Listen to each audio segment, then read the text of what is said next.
Bismillahirrahmanirrahim. Değerli basın mensubu arkadaşlarım, ekranları başlarında bizi izleyen değerli vatandaşlarımız, hepinizi Allah'ın selamıyla selamlıyorum. İç ve dış gündeme dair birçok konuyla yine karşınızdayız. Bunlarla alakalı partimizin değerlendirmelerini sizinle paylaşacağız. Geçtiğimiz hafta İstanbul'da bir deprem oldu malum. 6.2 büyüklüğünde bir deprem. Allah'tan merkez üssü denizdeydi ki hamdolsun bir yıkım, bir vefat, bir yaralanma söz konusu olmadı. Binalardan atlayan bazı yaralanmalar olduysa da ciddi bir şey olmadı. Bunun için de elbette ki Allah'a hamd ediyoruz. Fakat bu yaşanan deprem bizim bazı gerçeklerimizi ortaya çıkardı. Bunlara şiddetle dikkat çekmek durumundayız.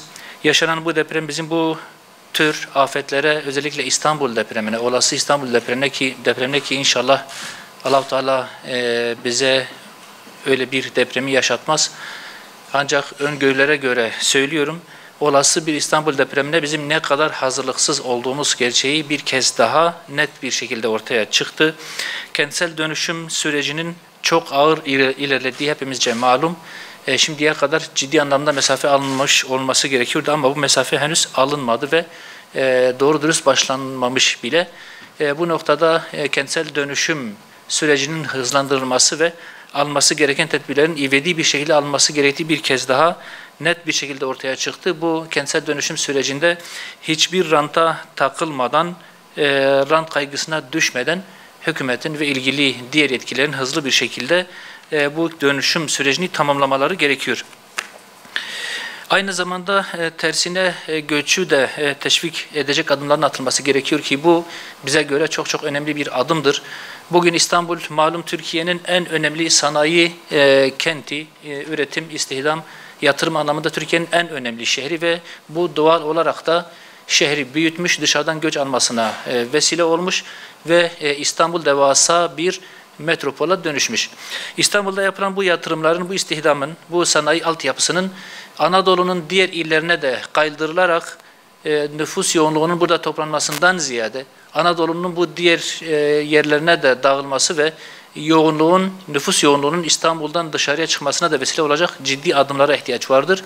Bu deprem anlamında olası riskleri azaltmak anlamında da çok önemli bir adım olacak. Hem de Türkiye'de homojen bir yapının oluşturulması, sanayi ve üretim sektörünün tüm Türkiye'ye yayılması anlamında da çok önemli bir adım olacak diye düşünüyoruz.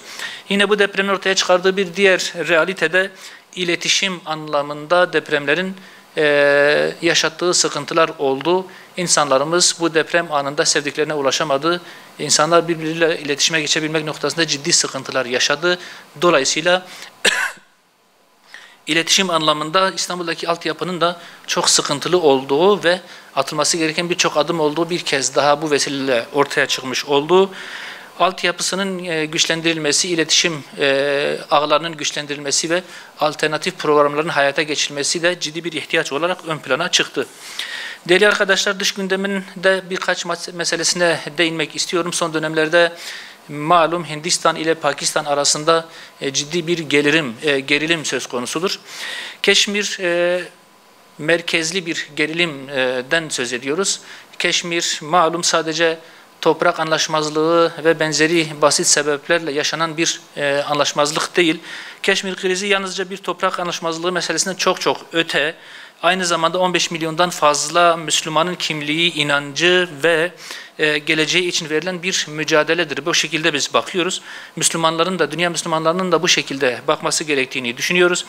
Hindistan işgal altındaki Cammu Keşmir'de Müslümanlara yönelik sistematik insan hakları ihlalleri gerçekleştiriyor. Bu yönde adımlar atıyor. Camiler ve İslami semboller hedef alınıyor. Bölge hızla Hindulaştırılmaya çalışılıyor ki sorunların da merkezi burasıdır malum. Yakın zamanda 26 kişinin hayatını kaybettiği saldırı sonrası yüzlerce kişinin hukuksuz bir şekilde tutuklanması da bu gerilimi tırmandıran bir diğer adım oldu. Cammu Keşmir'deki tehlikeli gidişat Hindistan ile Pakistan arasında yeniden sınır çatışmalarının yaşanmasına da neden oldu. Hindistan'ın bölgedeki insan hakları ihlalleri ve demografik yapıyı değiştirme politikaları sınır gerilimleriyle birleştiğinde bölgesel bir savaş riskini de doğurmakta, büyütmektedir. Şu anda dünyayı böyle bir tehlike de beklemektedir. Böyle bir tehdit de söz konusu olmuştur. Hindistan, Indus Nehri'nin Pakistan'a akışını engelleyerek uluslararası hukuku da çiğnemektedir bir diğer taraftan. Bu kritik süreçte İslam ülkeleri sessiz kalmak yerine somut adımlar atarak Pakistan ile açık bir dayanışma içerisine girmelidir. Siyasi açıklamaların ötesine geçilerek diplomatik baskı mekanizmaları devreye sokulmalı. İslam İşbirliği Teşkilatı gibi İslam ülkelerinin diğer kuruluşları başta olmak üzere uluslararası platformlarda Hindistan'ın insan hakları ihlalleri açık bir şekilde gündem edilmeli ve Cammu Keşmir'deki Müslümanlara sahip çıkılmalıdır. Ayrıca Keşmir halkının kendi geleceğini tayin etme hakkı temel bir ilke olarak savunulmalı, dünya Müslümanları tarafından kabul edilmeli ve sahip çıkılmalıdır. Bu mesele İslam dünyasının kolektif sorumluluğu olarak da muhakkak ele alınmalı ve bu şekilde bakılmalıdır. Gazze'ye, Filistin meselesine nasıl bakılıyorsa dünya Müslümanlarının Keşmir Müslümanlarına da bu gözle, bu nazarla bakmaları ve sahip çıkmaları gerekiyor. Yine Ürdün'de yaşanan bir takım gelişmeler var. Ürdün, Müslüman Kardeşler Cemaati'nin tüm faaliyetlerini yasakladığını, merkezlerini kapattığını ve mal varlıklarına el koyduğunu açıkladı. Bu medyaya yansıdı malum. Müslüman Kardeşler Cemaati'ne yönelik alınan bu kararı biz şiddetle kınıyoruz. Bu adım yalnızca bir hareketin yasaklanması değil, ümmetin direniş iradesinin bastırılmasına yönelik de bir ihanettir. Bu şekilde görmesi lazım. Filistin'e uzanan, her eli kesmeye çalışan bu baskıcı tutum tarihi bir utanç olarak da kayda geçecektir. Geçtiğimiz hafta İHA ve füze üretimi iddiasıyla 16 kişinin tutuklanması Filistin direnişine verilebilecek her türlü somut desteğin kriminalize edilmesi çabasının da açık bir göstergesidir. Bu noktada Ürdün halkına büyük bir sorumluluk düşmektedir. Direnişi sahiplenmek, şuursuz ve baskıcı politikaların karşısında durmak ve İslam ümmetinin onurunu savunmak için sessiz kalınmamalı ve hükümete bu anlamda tepkiler gösterilerek Filistin halkıyla, Gazze'deki Müslümanlarla muhakkak dayanışma içerisinde olunması gerekir. Biz buradan bu çağrıyı da yapmış oluyoruz. Değerli arkadaşlar, Gazze'deki soykırım da diğer taraftan devam ediyor. Gazze'de insanlık dışı abluka ve açlıkla imtihan ediliyoruz hepimiz hep beraber. Orada çok ciddi bir imha politikası devam ediyor. Soykırımcı Siyonistlerin hava ve kara saldırıları her gün biraz daha şiddetini artırmaktadır. Siyonist işgal rejimi açıkça soykırım gerçekleştiren dünya bu vahşeti izlemekte. İslam ülkeleri ise utanç verici bir sessizliğe gömülmektedir. Bu durum hakikaten hepimizi ciddi anlamda bir utanca sokmaktadır. İslam ülkeleri kınama açıklamaları ve temennilerle yetinmek yerine somut adımlar atmak zorundadır. Bu bağlamda yapılabilecek şeyler noktasında Siyonist işgal rejimi ile tüm diplomatik, ekonomik ve güvenlik gibi yani askeri ilişkilerin kesilmesi, ivedi bir şekilde kesilmesi atılacak en önemli adım olacaktır. Bu bütün İslam ülkelerinin masaya yatırmaları, gündeme almaları gereken bir husustur. Gazze'ye insani yardım ulaştırmak için deniz ve kara yoluyla konvoylar oluşturulmalı. Bu konvoyları da özellikle askeri koruma sağlanmalıdır. Çünkü malum bugün sabah itibariyle medyaya düşen haberlere göre Gazze'ye yardım götüren Özgürlük Filosu'nun bir gemisi Malta açıklarında saldırıya uğramış, dronlarla bombalanmış ve ciddi zarar görmüştür. Dolayısıyla İsrail halen oraya insani yardımın gitmesine ciddi anlamda engel olmaktadır. Yardım konvoylarının selametli bir şekilde oraya ulaşabilmesi için muhakkak bu konvoylara askeri birimlerin, askeri uçakların ya da askeri korumanın sağlanarak götürülmesi sağlanmalıdır. Değerli arkadaşlar, İslam ülkeleri ortak bir kararla ablukanın kaldırılması ve derhal bir insani koridorun açılması için uluslararası baskı mekanizmalarını devreye sokmalı.